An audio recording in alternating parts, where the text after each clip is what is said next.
इस कहानी की शुरुआत में हम एलियट और उसकी बेटी रेडली को देखते हैं, जो फ्लाइट से एलियट के बॉस ओडेल के घर उससे मिलने जा रहे थे। दरअसल ओडेल को लास्ट स्टेज कैंसर था, इसीलिए अब ओडेल एलियट को अपनी कंपनी का वाइस प्रेसिडेंट बनाना चाहता है, क्योंकि एलियट कंपनी का सीनियर और काबिल वर्कर था। एलियट ओडेल से मिलने के लिए काफी ज्यादा एक्साइटेड होता है, लेकिन एरोप्लेन में कुछ प्रॉब्लम होने की वजह से वो काफी लेट हो गया। फ्लाइट से उतरते ही वो अपनी बेटी के साथ कार से ओडेल के घर की तरफ निकल जाता है। रास्ते में एलर्जी होने की वजह से उसे काफी छींक आ रही थी, इसीलिए वो रेडली को कार की खिड़की बंद करने के लिए कहता है। साथ ही रेडली को साथ आने के लिए थैंक्स भी बोलता है, क्योंकि एलियट के बॉस ओडेल के लिए फैमिली काफी मायने रखती थी, इसीलिए वो देखना चाहते थे कि एलियट अपने फैमिली मेंबर्स के साथ अच्छे से रहता है या नहीं। एलियट और रिडली आपस में बातें करते हुए जा ही रहे थे कि अचानक से उनकी कार का टक्कर किसी जानवर से होता है, जिससे वो दोनों काफी डर गए और कार को रोक देते हैं। पीछे आकर देखने पर उन्हें पता चलता है कि उन्होंने गलती से एक यूनिकॉर्न के बच्चे को टक्कर मार दी, जिससे वो बुरी तरह से घायल हो गया और रोड पर पड़ा दर्द से कहरा रहा था। यूनिकॉर्न को देखकर एलियट और रिडली पूरी तरह से हैरान हुए। अचानक से यूनिकॉर्न बेबी के सींग में अजीब सी रोशनी होना शुरू हो गई, जिसकी वजह से रिडली खुद को उसे छूने से नहीं रोक पाती, लेकिन यूनिकॉर्न के सींग को छूते ही रिडली को अजीब तरह के विजन आने लगे और वो पूरे ब्रह्मांड को अपनी आंखों के सामने देख पा रही थी। अगले पल रिडली को अपने डेड के चिल्लाने की आवाज सुनाई दी, जिससे वो वापस से होश में आ जाती है, लेकिन वो ये देखकर पूरी तरह से हैरान थी कि उसके डेड बड़ी बेरहमी से यूनिकॉर्न बेबी को पीट पीट कर जान से मार रहे थे।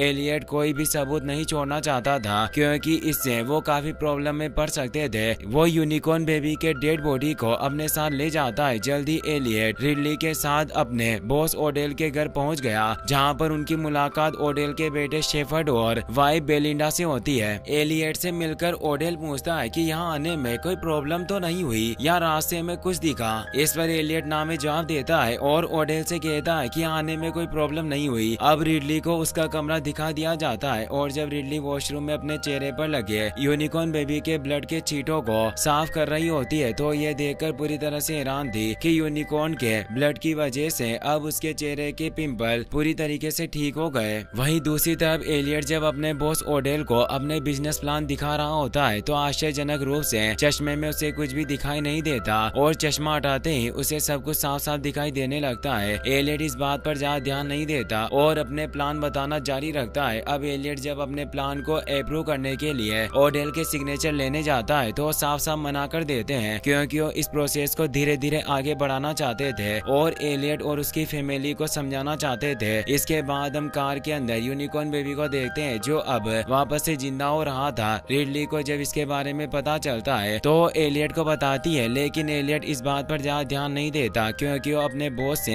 ये बात छिपाना चाहता है। अगले ही पल एलियट की कार के अंदर से तेज आवाजें आना शुरू हो जाती है, जिसकी वजह से सभी लोग एलियट के कार के पास आ जाते हैं, और अगले ही पल कार को तोड़कर यूनिकॉर्न बेबी अपना सर बाहर निकाल लेता है। यूनिकॉर्न बेबी जोर जोर से चिल्ला रहा था, इसीलिए ओडेल की गार्ड यूनिकॉर्न बेबी को शूट करके मार डालती है। यूनिकॉर्न बेबी को एलियट के बॉस ओडेल और उसके फैमिली मेंबर पहचान नहीं पा रहे थे, जिस पर रिडली उन्हें बताती है कि एक यूनिकॉर्न है। अब ओडेस को जब पता चलता है कि यूनिकॉर्न के ब्लड से बिना किसी साइड इफेक्ट के रिडली के पिंपल ठीक हो गए और एलियट के चश्मे हट गए, तो अपने कंपनी के पर्सनल डॉक्टर को यूनिकॉर्न के ऊपर रिसर्च करने के लिए बुलाता है, क्योंकि उसे आशा थी कि शायद उसकी कैंसर की बीमारी भी ठीक हो जाएगी। रात में एलियट रिडली के पास जाता है और उसे कहता है कि तुम्हें नहीं पता कि तुमने जब यूनिकॉर्न को छुआ तो तुम्हारे साथ क्या हुआ, लेकिन मैं खुशकिस्मती से बीच में आ गया और तुम्हें बचा लिया। इस पर रिडली कहती है कि मुझे नहीं लगता कि इसकी जरूरत भी थी। इसके बाद रिडली एलियट को बताती है कि किस प्रकार यूनिकॉर्न उसे कुछ दिखा रहा था, और मैं खुद को यूनिकॉर्न से जुड़ी हुई महसूस कर रही थी, लेकिन उसके मरने के बाद उसे लगता है कि हमें वहाँ नहीं होना चाहिए था। इस पर एलियट रिडली को समझाता है कि तुम फालतू के यूनिकॉर्न पर ध्यान देना छोड़ो, इससे हमें कुछ भी हासिल नहीं होगा। रिडली एलियट की बात पर गुस्सा होकर उसे कमरे से बाहर निकाल देती है। रिडली जब अपनी मॉम की पुरानी फोटो देख रही होती है, तो उसे यूनिकॉर्न की एक पेंटिंग दिखाई देती है, जिसके बाद वो यूनिकॉर्न के बारे में रिसर्च करना शुरू कर देती है। वहीं दूसरी तरफ एलियट जब स्विमिंग पूल में नहाते हुए शेफर्ड के पास जाता है, तो शेफर्ड एलियट से पूछता है कि रिडली तुम्हें पसंद नहीं करती है ना। यह सुनकर एलियट को काफी अजीब लगता है, और शेफर्ड से पूछने पर वो एलियट को बताता है कि मुझे ऐसा लगा। अगले ही पल आसमान में अजीब सी रोशनी होना शुरू हो गई, जिससे डरकर शेफर्ड वहाँ से चला जाता है। रिसर्च से रिडली को पता चलता है कि प्राचीन कहानियों के अनुसार यूनिकॉर्न एक पलटवार करने वाला जानवर था, जिसे पकड़ना लगभग असंभव था और वो अजय था जब तक कि वो किसी विचित्र दिल वाली लड़की से मोहित नहीं हो जाते और विचित्र दिल वाली लड़की के गुणों से उन्हें वश में करके मार दिया जाता और महल में लाया जाता,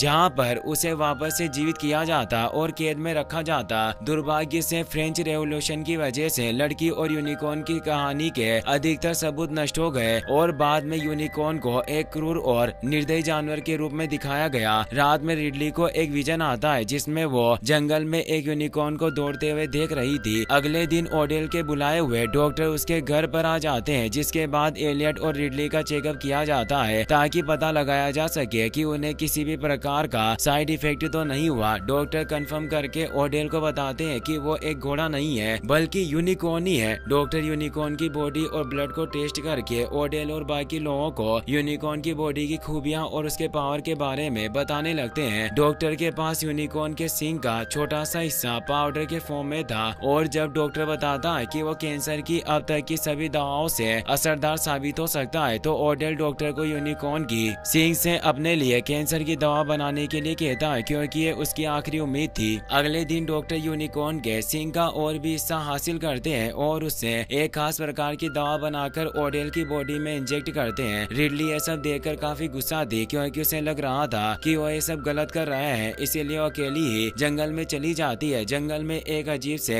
पेड़ के पास जाने के बाद रिडली को बड़े यूनिकॉर्न के तेजी से अपनी तरफ आने की आवाज सुनाई देती है, जिससे वो डर गई और तेजी से वापस आ जाती है। वहीं दूसरी तरफ यूनिकॉर्न के ब्लड और सींग से बने दवा की वजह से अब ओडेल अच्छा फील कर रहा था और उसे कोई साइड इफेक्ट नहीं हुआ। रिडली जब शेफर्ड के साथ होती है तो उसे अपने यूनिकॉर्न के ऊपर की गई रिसर्च के बारे में बताती है। रिडली की बात सुनकर शेफर्ड रिडली की मदद के लिए अपना बड़ा सा प्रिंटर वहां मंगवा लेता है ताकि रिडली को यूनिकॉर्न के बारे में समझने में आसानी हो। अगले पल वहां पर ओडेल आ जाते हैं, जिन्हें देखकर सभी पूरी तरह से हैरान थे, क्योंकि अब ओडेल बिना किसी सहारे के अपने पैरों पर चल सकते थे और अब वो पूरी तरह से ठीक थे। डॉक्टर ओडेल की बॉडी का चेकअप करके बताते हैं कि अब उनकी बॉडी में कैंसर नहीं है, यानी कि यूनिकॉर्न से बनी दवा से ओडेल का कैंसर कुछ ही घंटों में ठीक हो गया था। ओडेल ये देखकर बहुत खुश होते हैं और डॉक्टर को ठीक उसी प्रकार की दवा बनाने के लिए कहते हैं ताकि उसे बेचकर ढेर सारा पैसा कमा सके। इस पर डॉक्टर ओडेल को बताता है कि बिना यूनिकॉर्न के बॉडी पार्ट्स के दवा को नहीं बनाया जा सकता। ओडेल ये सुनकर बहुत गुस्सा होते हैं। इस पर बेलिंडा कहती है कि कोई बात नहीं, सप्लाई कम और डिमांड ज्यादा, इससे हमें ही फायदा होगा। अब ओडेल और उसके साथी खुशी खुशी अपनी कैंसर की दवा की एडवर्टाइजमेंट करना शुरू कर देते हैं। अब क्योंकि एलियट भी ओडेल का बिजनेस पार्टनर था, इसीलिए वो भी उसका साथ दे रहा था और साथ ही आ रहे इतने सारे पैसे देखकर पूरी तरह से हैरान और खुश था। अब रिडली इतिहास के कुछ पेंटिंग से लेकर अपने डेड के पास आती है और उन्हें समझाने की कोशिश करती है कि वो जो कुछ भी कर रहे हैं वो ठीक नहीं। रिडली के डेड यानी कि एलियट पहले तो रिडली की बातों पर ज्यादा ध्यान नहीं देते, लेकिन जब रिडली उनसे बार बार एक ही बात कर रही थी तो वो सभी रिडली की बात सुनने के लिए राजी हो जाते हैं। रिडली सभी को बताती है कि हजारों साल पहले माना जाता था कि यूनिकॉर्न एक पवित्र जीव है जो सब कुछ ठीक कर देते हैं। हालांकि उन्हें कोई भी पकड़ नहीं पाया, लेकिन समय के साथ इसमें बदलाव आया और लोग यूनिकॉर्न को इंसानों के मूल बुराई के प्रतीक के रूप में देखा जाने लगा।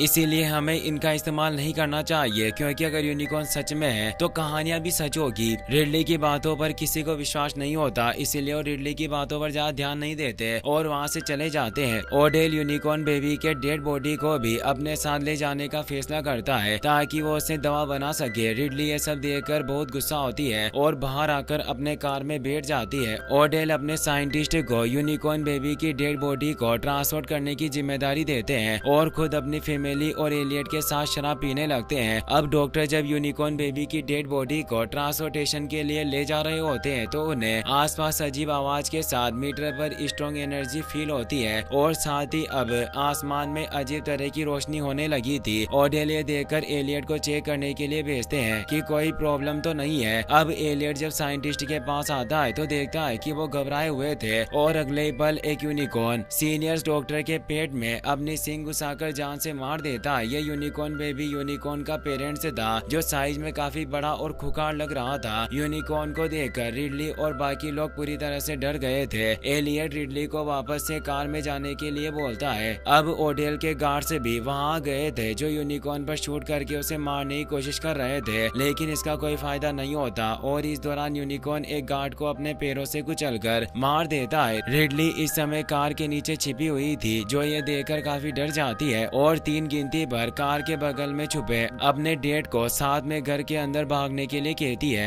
एलियट इसके लिए रेडी नहीं था, लेकिन रिडली 3 गिनती के साथ वहां से भागकर गेट के अंदर आ जाती है। यूनिकॉर्न भी ये देखकर रिडली का पीछा करता है, लेकिन वो गेट के अंदर नहीं जा पाता। अब यूनिकॉर्न अपनी सिंग को रिडली की तरफ करके ग्लो करना शुरू कर देता है, जैसे वो रिडली को अपनी सिंग छूने के लिए कह रहा हो। रिडली भी ये देखकर यूनिकॉर्न की सिंग को छूने के लिए आगे बढ़ती है, लेकिन अगले ही पल ओडेल के गार्ड्स यूनिकॉर्न पर गोली चला देते हैं, जिससे वो वहां से जंगल की तरफ भाग जाता है। अब सभी लोग जब खाना खा रहे होते हैं तो रिडली ओडेल और बाकी लोगों को समझाती है कि जब उसने पहली बार यूनिकॉर्न की सिंग को छुआ था तो उसे कुछ विजन दिखाई दिए थे और अब उसे यूनिकॉर्न के साथ एक कनेक्शन फील होता है। रिडली ओडेल को समझाती है कि हमें यूनिकॉर्न के बेबी को उन्हें वापस कर देना चाहिए, क्योंकि वो यही चाहते थे और यूनिकॉर्न ने सीनियर डॉक्टर पर हमला करके उन्हें जान से इसीलिए मारा क्योंकि वो यूनिकॉर्न बेबी की डेड बॉडी को ले जा रहे थे। ओडेल ऐसा नहीं करना चाहता क्योंकि वो यूनिकॉर्न को सिर्फ एक नॉर्मल जानवर के रूप में देख रहा था। बेलिंडा कहती है कि हम ये सब अपने लिए नहीं बल्कि दवा बनाकर लोगों के फायदे के लिए कर रहे हैं। ओडेल ये सुनकर खुश होता है और बेलिंडा का समर्थन करता है। कहीं ना कहीं अब एलियट को समझ में आने लगा था कि ओडेल गलत कर रहा है, इसीलिए वो रिडली के साथ वापस जाने की बात करता है, लेकिन ओडेल ये सुनकर कहता है कि अगर तुम चले गए तो मैं तुम्हें अपने फैमिली मेंबर के ग्रुप से बाहर निकाल दूंगा। ना चाहते हुए भी एलियट को ओडेल का साथ देना पड़ता है। अब ओडेल अपने साथियों के साथ यूनिकॉर्न के शिकार पर जाने का फैसला करता है क्योंकि उसे लगता था कि वो यूनिकॉर्न को मार सकता है। शेफर्ड बहाना बनाकर बंगले पर ही रुकने का फैसला करता है। रिडली को जब पता चलता है कि एलियट भी ओडेल के साथ यूनिकॉर्न के शिकार पर जा रहा है तो वो उसे रोकने की कोशिश करती है, लेकिन इसका कोई भी फायदा नहीं होता और एलियट ओडेल के साथ यूनिकॉर्न के शिकार पर चला जाता है क्योंकि वो ओडेल की कंपनी में उसका पार्टनर बना रहना चाहता है। वहीं दूसरी तरफ हम शेफर्ड को देखते हैं जो डॉक्टर भाटिया को उनके सीनियर डॉक्टर की मौत को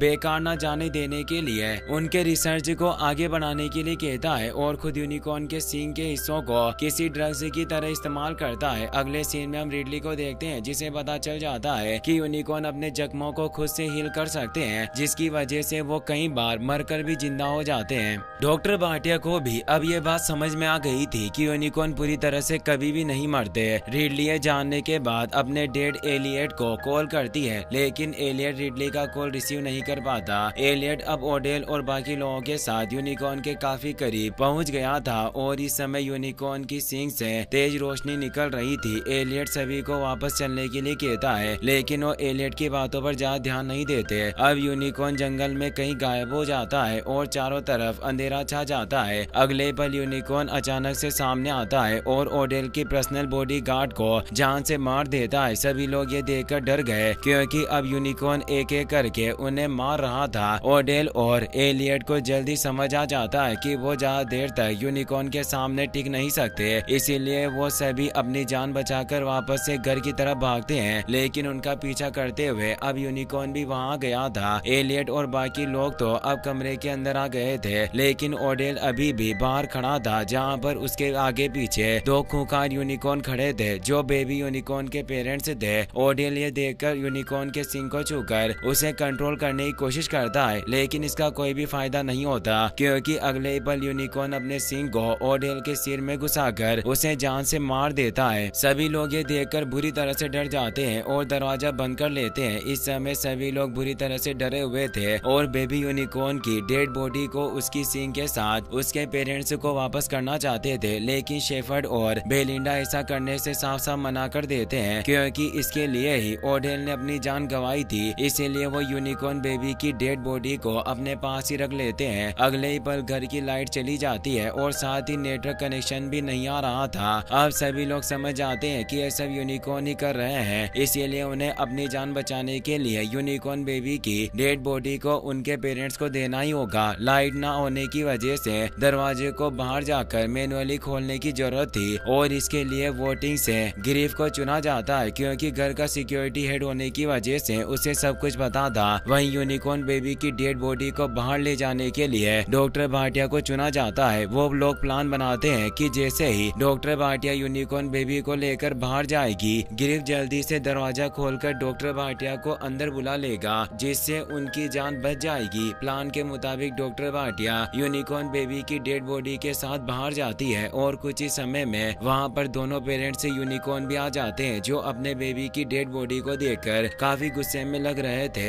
गिरीश अब किसी तरह जल्दी से दरवाजा खोल लेता है, लेकिन डॉक्टर भाटिया समय रहते ही अंदर नहीं आ पाती और दोनों यूनिकॉर्न मिलकर डॉक्टर भाटिया को बहुत ही बुरी तरह से जान से मार देते हैं। गिरीश मौका पाकर वहां से भाग जाता है। सभी लोग ये देखकर डर जाते हैं और दरवाजा बंद कर लेते हैं। अब शेफर्ड सभी को बताता है कि रिडली ही अब हमारी जान बचा सकती है, लेकिन कोई भी शेफर्ड की बात पर ध्यान नहीं देता। शेफर्ड अब एक बार फिर से यूनिकॉर्न की सींग को ड्रग्स के रूप में ले लेता है, जिसे देखकर उसकी मॉम काफी परेशान थी। अब एलियट सभी को बताता है कि हमें किसी भी तरह यहाँ से निकलना होगा, क्योंकि जिंदा रहने का सिर्फ यही एक तरीका है। अब इससे पहले कि वो लोग वहाँ से निकल पाते, वहाँ पर यूनिकॉर्न आ जाते हैं, जो अब दरवाजा तोड़कर अंदर आ गए थे और उनके ऊपर हमला करना शुरू कर देते हैं। रिडली अपने पिता एलियट और शेफर्ड अपनी मॉम के साथ यूनिकॉर्न से जान बचाकर भागता है और वो सभी घर में छुप जाते हैं, जहाँ पर यूनिकॉर्न उन्हें ढूंढ रहे थे। शेफर्ड को आइडिया आता है कि वो अपने डेड के ऑक्सीजन सिलेंडर में ब्लास्ट करके यूनिकॉर्न को जान से मार सकता है। वहीं दूसरी तरफ रिडली एलियट के साथ कमरे में छुपी होती है, जहाँ पर एलियट रिडली को यूनिकॉर्न का सींग दिखाता है, जिसे उसने छिपा कर रखा था।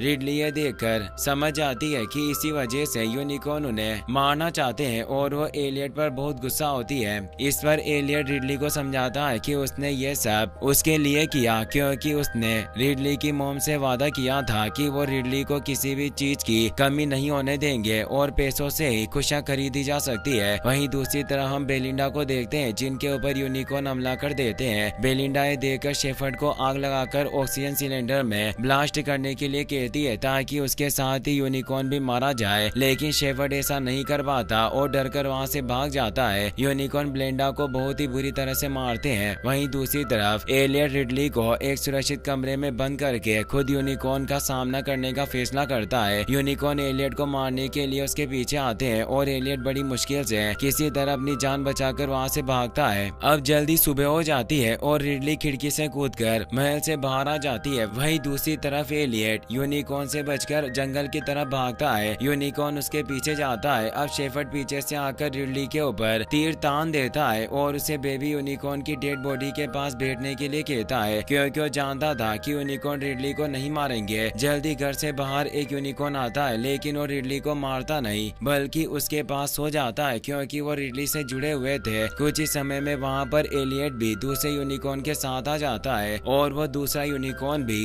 पहले वाले की तरह रिडली के सामने सो जाता है। शेफर्ड ये देखकर दोनों यूनिकॉर्न का पैर बांध देता है, क्योंकि अब वो उन दोनों को अपना पालतू बनाना चाहता था। एलियट ये देखकर समझ जाता है कि शेफर्ड के विचार ठीक नहीं है, इसीलिए वो यूनिकॉर्न की सींग से शेफर्ड पर हमला करके उसे जान से मार देता है, लेकिन इस दौरान वो खुद भी घायल हो गया था। रिडली ये देखकर बहुत दुखी होती है, लेकिन अगले ही पल दोनों यूनिकॉर्न अपनी जादुई शक्तियों की मदद से अपने बेबी और एलियट को पूरी तरह से ठीक कर देते हैं। रिडली ये देखकर बहुत खुश होती है। दोनों यूनिकॉर्न भी अब ब्लैक से व्हाइट हो गए थे, जो इस बात का सबूत था कि अब वो दोनों पूरी तरह से नॉर्मल है। रिडली अपने डेड से मिलकर बहुत खुश होती है और इसके बाद वो दोनों कार से अपने घर की तरफ निकल पड़ते हैं। रास्ते में यूनिकॉर्न भी अपनी बेबी के साथ एलियट और रिडली की कार के साथ दौड़ रहे थे, जो देखकर रिडली और एलियट बहुत खुश होते हैं। इसी के साथ ये मूवी यहीं पर खत्म हो जाती है। वीडियो पसंद आया हो तो अपने दोस्तों के साथ शेयर करना।